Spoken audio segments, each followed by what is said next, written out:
The bad news for Thistle fans is that Ian Cameron's calf injury forces him to miss his first match of the season in midfield.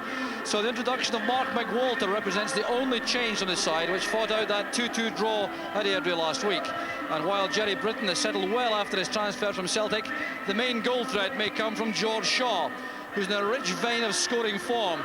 He and Mark McWalter were swapped in the transfer deal, which took Chick Charnley and Davy Elliott to St Mirren last year.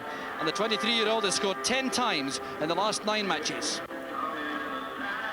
5 footballing nations are represented within that St Johnstone squad: Scotland, England, Northern Ireland, the USSR and Iceland. But there's only one change on the side, which lost 5-1 to Rangers 10 days ago. Gunny Torfason is fit again after a 6-week layoff, so he joins Paul Wright up front, with Vinnie Arkins relegated to the bench. Alec Totten's major investment of the close season was his Englishman, Andy Rhodes, who signed from Dunfermline in a £300,000 deal. But St Johnstone's defensive frailties are demonstrated by the fact that this outstanding goalkeeper has managed only 1 shutout in 16 matches. And the referee this afternoon is Mr. Martin Clark from Edinburgh, who's in his 4th season as a Grade 1 official. These sides are meeting for the 3rd time this season, and both previous matches have ended in draws. 1-1 in the league at McDermott Park, and then a 2-2 draw in the Skoll Cup, which St Johnstone won on penalty kicks. So there's the promise of being a very close encounter, with goals likely to be on show. And the first free kick of the match goes against Ray Farningham for his challenge in John Davis. It's a free kick to St Johnstone. Gunny Torfason loves these opportunities outside the penalty area. This may be too far out, though, to test Craig Nelson, unless the Icelandic international thinks he can catch the keeper cold. And he certainly tried. That was hit with amazing power and brought out an excellent save from Craig Nelson. Just look at the power in this effort. Craig Nelson saw it all the way, but still with a full stretch to save that. Well, that was full. 35 yards out, and Craig Nelson will be much relieved, as you can tell by that smile. The smile directed towards Torfason, incidentally. So a promising opening there for St Johnstone. And the menace of Torfason clear for Thistle to see. Here he goes again. Headed away by McWalter. This is Curran for St Johnstone. And the Thistle defence pushing out quickly, forced the St Johnstone forwards to come with them. In midfield, they have Mark McWalter wide on the right, with Farningham in the centre, along with Albert Craig playing that forward. And Paul Kinnaird wide, and a chance on! Carelessness in defence, and George Shaw couldn't hit the target. What a relief this was to Sean Macaulay and the St Johnstone defence. Well, there appeared to be really no danger here, as that ball was played back by Macaulay until Shaw arrived. Oh, very good chance for a striker in such good form. Now Curran. Good pass towards Wright. The turn finds Curran. A good block by Nelson. His positioning was very good indeed. And it had to be. Curran applauds the pass from Wright. That was good attacking play by St Johnstone. And a fine pass from Paul Wright. Well controlled. And Nelson standing up well to that, cutting off the angle.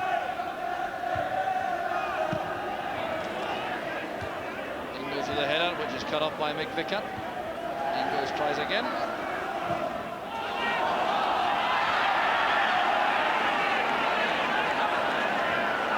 Throw given to Thistle. John Lambie has come down to the dugout.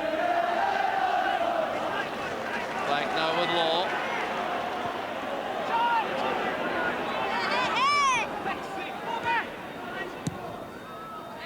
Shaw to Irons.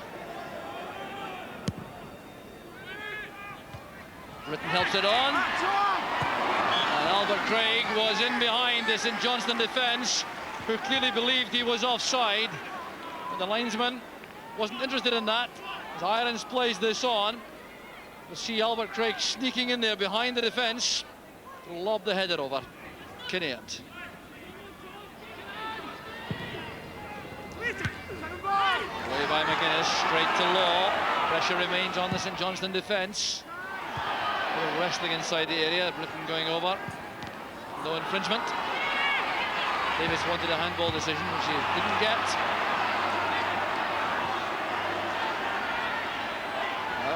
seconds. Thistle keeping St Johnstone pinned back into their own area. There's a chance this time, and the challenge made by Cherry on Craig was decisive. Well done. McVicker's cross appeared to set up a great chance for Albert Craig. He was denied by Cherry. Cherry helps it on. Torferson does likewise. Goes right. Now Curran. Torferson. Good chance now for St Johnstone. And Craig Nelson did well. Torferson perhaps a shade too casual there in front of goal. But a very incisive move this, with Harry Curran at the heart of it for St Johnstone. The good ball inside. Torferson got away from Jimison. Came across his man there, and that was good goalkeeping by Nelson. There's Bobby Law. McGuinness again doing well in the air. Not the tallest of players, but he gets up extremely well. Here's Kinnaird. That's a great turn again by Kinnaird, a feature of his play. The throw goes to St Johnstone. Very elusive and quick in the turn, Kinnaird. Agitated looking Alec Totten in the St Johnstone dugout. McVicker forward. Shaw doing some good running. He's away from Ingles this time. Good recovery by Ingles. He's very quick for a big fellow. Shaw's had a fair old tussle with the St Johnstone defence this afternoon. So a late opportunity in the first half for an opening goal. We've had 45 minutes now.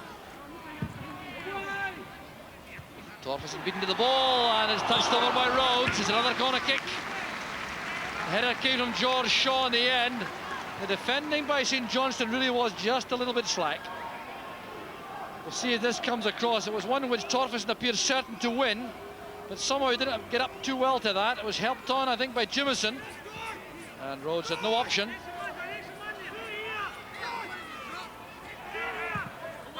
Shot by McVicker this time, and that will be the last goal attempt of the first half. The first half dominated territorially by Partick Thistle, but the best couple of chances fell to Goonie Torferson. The first he created himself with that searing free kick in the opening minute, well saved by Craig Nelson, and then he had one other very good chance from a pass from Harry Curran, which almost gave St Johnstone the lead, which they would scarcely have deserved. At half-time, Partick Thistle 0, St Johnstone 0. In terms of confidence for this second half, Thistle should have an edge in view of recent form. They've only lost 2 of the last 9 league games, and that was against Rangers and Aberdeen. Whereas St Johnstone last won in the league on the 12th of September when they beat Falkirk 3-2. Since then they've played 4 league games and drawn 2 and lost 2. And in the midst of that they've also lost the Skull Cup semi-final to Rangers. So there's got to be a major lift, I think, in the St Johnstone ranks. They certainly showed enough ability early on to indicate they could trouble the Thistle defence.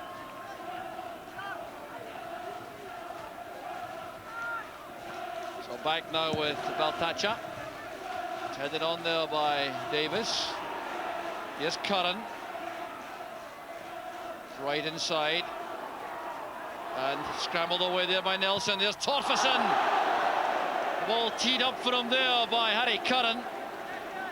Well, Torferson, who had a good effort in the opening minute of the first half, had another chance here at the start of the second half, and he really should have hit the target with that.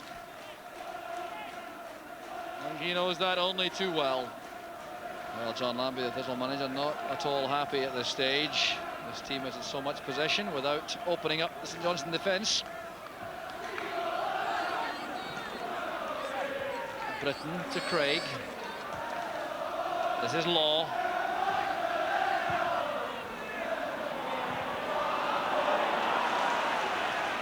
Law again.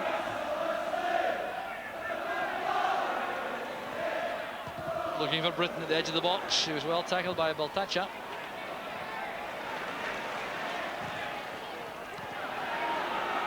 Here's Britton. Walter. A good stop there by McGuinness. Rightsley off, too obvious. McVicker read it well. This is Albert Craig. Now Shaw. And a great save by Rhodes. Well, Shaw applauds the service there from Albert Craig. But the St Johnstone defence was slack to allow this to develop.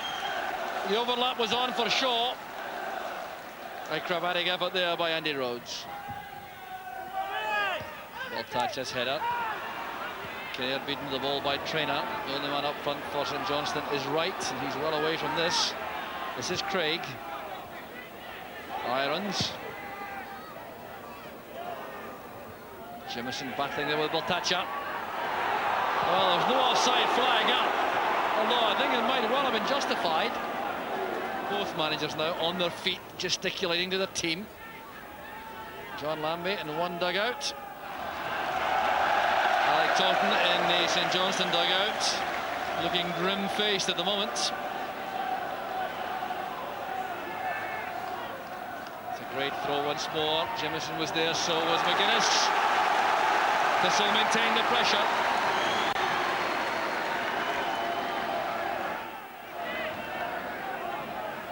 So Jimison staying up there.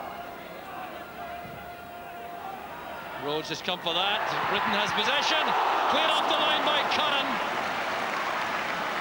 What a relief there for Andy Rhodes, who went into that ruck of play without any real chance of getting to the ball. Britton did well, and there was Curran to make the save.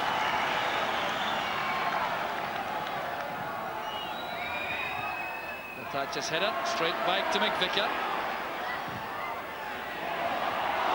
And Britton found space that time. Terry Britton made a good run there. A good ball whipped in again by Don McVicker. Britton there had a fine chance.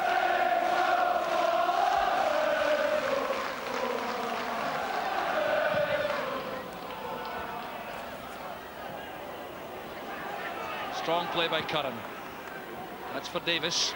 Oh, that's good play. And one of those swift, incisive moves again from St Johnstone. They're seeing much less of the ball, but they do carry more menace. Great ball this from Curran. Davis got to it just in time to go past Irons.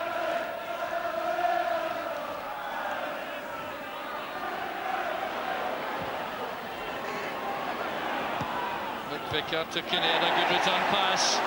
Good build up this from Thistle. Across again, not getting past the first defender. Traynor forward. Well, Torferson really offering no pressure there on Davy Irons. Baltacha did well with the header. Davis to Baltacha.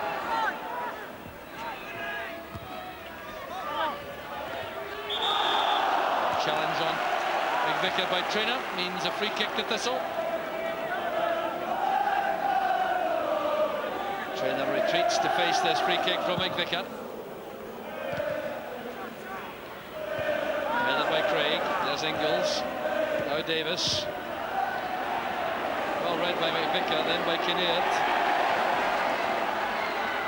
Ingles coming across to meet him. Good deep cross. Well won by Macaulay. Down goes Albert Craig. The challenge by Cherry. An indirect free kick indicated by referee Clark.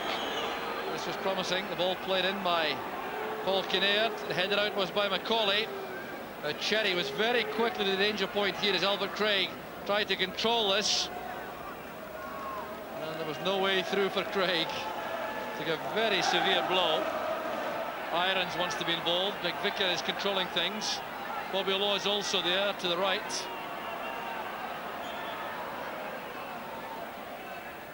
There's Irons, and the wall did well. Stood up to that. And a little bit of aggravation there. McVicker and Cherry clashing off the ball. Good tackle by Cherry. McVicker comes to meet him. Now that was ball out of the earlier incident. And McVicker clearly had lost the place totally there. And referee Clark taking action here. Cherry had just won a good tackle, and McVicker was determined he was going to make his presence felt here. So John Lambie looking over the assistant Jerry Collins as McVicker becomes the first player in the match to be booked. So Sergei Baltacha will take this free kick.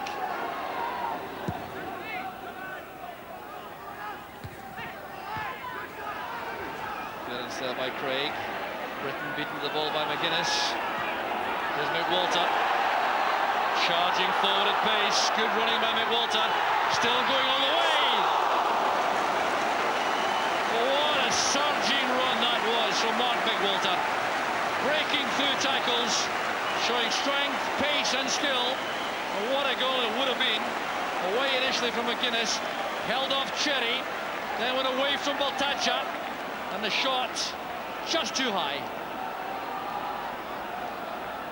Well, incredible strength here shown by McWalter, charging his way through the middle here, getting away from everyone. There's Davis. Good running by Wright. Trying to get that beyond Bobby Law. Couldn't make it though. Here's Irons.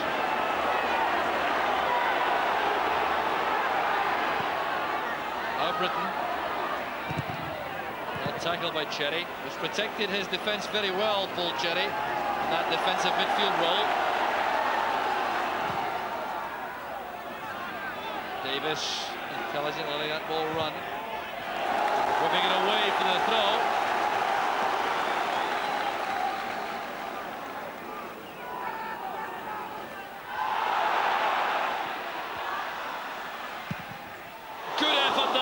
Kinnaird. Difficult to keep that down. He tried very hard indeed. Really was a solid effort this. A chance was on for Albert Craig. Now just look at the way this was taken on the hook and on the drop by Kinnaird.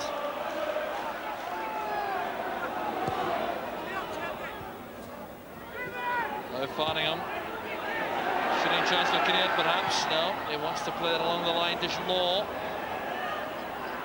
Queuing up in the middle for this. John Davis made the tackle again.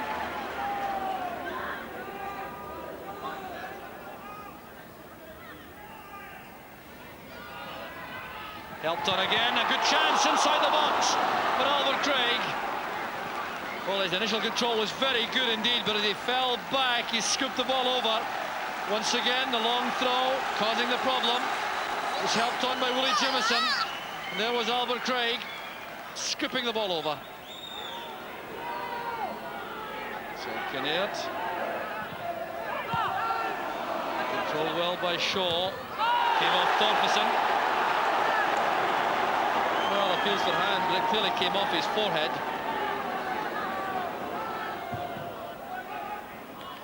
Headed away by Thorferson. There's Irons.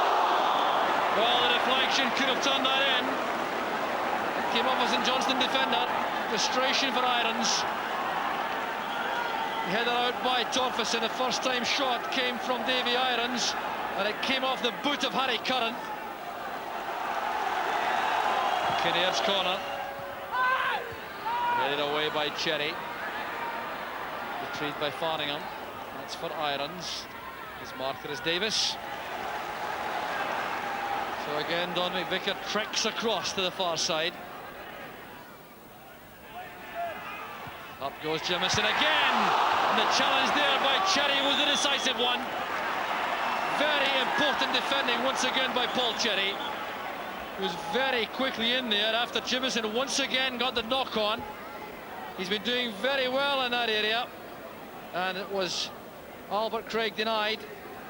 Albert Craig must have thought that was his big moment until Cherry arrived. Rhodes again beating it out. Turned in well by Britton. It was a very good shot, kept down well. And it's Britton who's penalised. A free kick to St Johnstone.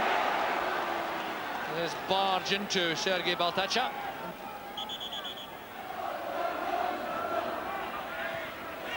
Helped on there by Britton.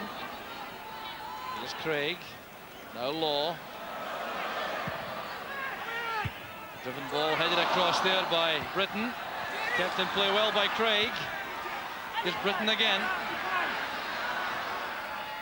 Kinnaird. To the legs of Cherry. They have the chance this time. And Rhodes is beaten by the bounce. It's gone in from Farningham. What an incredible goal after all that relentless pressure. pressure. For Ray Farningham's 4th goal of the season. The nutmeg here through the legs of Cherry by Kinnaird set up the chance. But this appeared to be a miscued header by Ray Farningham. The bounce beat Andy Rhodes, who mistimed his jump, and Thistle are ahead. Well, Andy Rhodes will have nightmares about this, I'm sure. So will Paul Cherry. The ball played across with a great chance for Farningham. He didn't catch it correctly, but what a remarkable freak goal. It's all rather frantic right to the end of the match as St Johnstone try all they know to snatch a late equaliser. Not enough time though, I'm sure now. The referee has checked with his linesman. The match is over. Ray Farningham's goal, 10 minutes from time. Unorthodox and freakish though it may have been, but enough to give Baltic Thistle a thoroughly deserved victory. They were in command throughout the second half when St Johnstone were immensely disappointing, and all that pressure looked as though it may not pay off until Kinnaird went to the byline, nutmeg Paul Cherry, and sent over the cross, which Farningham managed to head on the bounce beyond Andy Road. The deserved victory for Thistle. It's Partick Thistle 1, St Johnstone 0. John, you began to look very anxious in that dugout. Did you think that goal would never come? Yes, I did. It was a nightmare, really, because it's one of these games that you've got relentless pressure, and all of a sudden you're saying to yourself, well, if they break away and stick one in the pokey, you know, our boys, the heads might have went down, but we battled away and we got the just reward. Were you pleased with the performance overall? I wasn't pleased with the first half. In fact, I gave them a wee bit of a do in the first half, really. We weren't playing our usual passing game and getting in behind their full-backs. We weren't getting the ball to the bylines and getting them across, and I felt we started the game very, very slack, but the second half performance was an absolute magnificent performance. Did you see this game as particularly important in the context of the Premier League? Oh yes, I mean, as far as I'm concerned, at the start of the season I looked at the 2 leagues, and this was part of St Johnstone is part of the second league along with us, may I say that, and as far as I'm concerned, it's 4 points, Joe, you know. Do you think you can now think beyond that into being in the top 6? Well, I don't like to jump the gun. I think at this stage and what we've been through the last 12, 13 weeks has been really tough going. But in saying that, I'm just going to keep my feet in the ground, Jock, and hope that this second quarter we can reach our target. If we reach our target, I'll be quite happy. How do you keep producing players like Willie Jimison, Albert Craig, Paul Kinnaird, all costing you virtually nothing? Yes, and Don McVicker, 4 free transfers there. I mean, I'm not thinking too well, Jock. I might pick out another one for you, know. But, no, the boys, as I say, the boys have worked hard, and if they don't do it there, then they'll be with the reserves next week, Jock. Simple like that. You had 5,391 here today. Did that disappoint you or please you? I suppose it would disappoint a wee bit, but in saying that, the Partick Thistle supporters who were here were magnificent. The second half, you heard it for yourself. They were roaring the boys on, and I mean that gave the boys a lift, and they're absolutely superb. I've just wished a wee bit more come in, Jock, you know.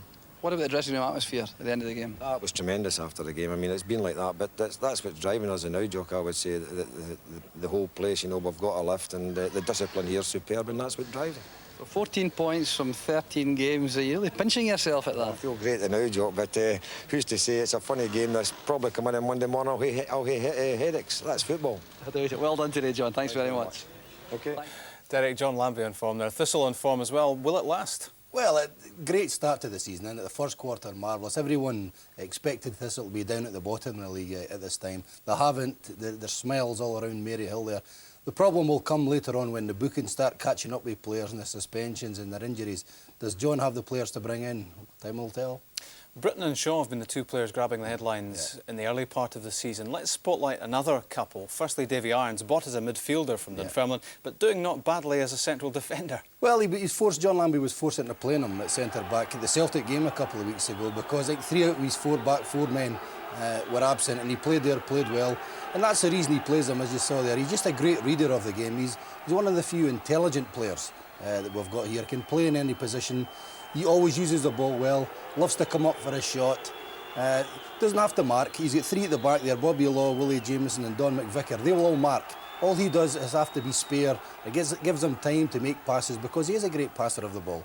And that's what you need when you're at the back. Anybody that's sweeping has to read the game well, be able to pass the ball. And he certainly does that with abundance. He's our Davy Irons. Now, on to Paul Kinnaird now, he's got a reputation of being a handful for a manager to deal with, but great talent. Well, he is. You can't fault Paul Kinnaird's talent.